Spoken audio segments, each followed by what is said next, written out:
Ki samla puli nakajat bin riu hajong hakajan miet katan riu trik jiliu.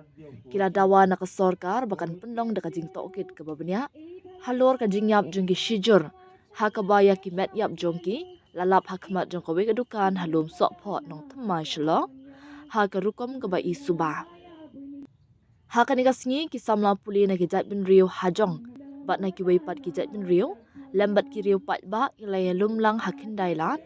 Bat pendong dekajing thang mombati kum kadak pan penpau kajing sngaulam na kabenta kini ki samla balaklan ki badai nakajat bin riu hajong ka president jong ka shillong hajong students union ka Jyoti Rani hajong kalaong baki beriu nakijat bin riu bapher bat ki seng bapher na jan bat na jingai kilawannya shimbenta lang hakan ka jingalang sngaulam na kabenta kini ki lanon ban penpau ya ka jingatli Ngipen pau ka jing sngaulam na kabenta kini ki mensim balaklat no kala ong da kabakot ru ya ka ni ka jing jakum ka bamshai bat ka bapen subajor kata da kabakin turu ya ka sorkar bat ki polit bakin shimkya halor ka ni ka jingja da ka bapen long ya ka jing tokit ka babanya ka Meghalaya Hajong Welfare Association MHWA ru kalapan pau ka jing kindid bat ngusi jor halor kani ka jingja da ka bapen ithu ru ya kini ki arngot kilanon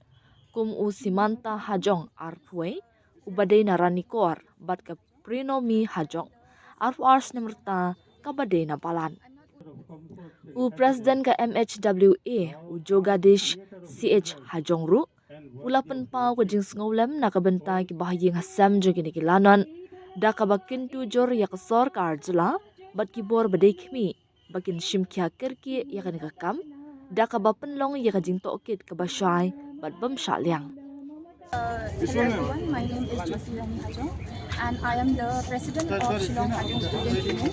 I'm not only present here as the president but as a sister and sister to the ones who has lost their life. So here we are present from different communities and different communities from different organizations which has come from far away. So here basically we are just showing our condolence towards the departed soul. So we are just here to so that we can show our respect towards the one who has lost their life. Yes, definitely. We don't know what the matter is. It is a mysterious death.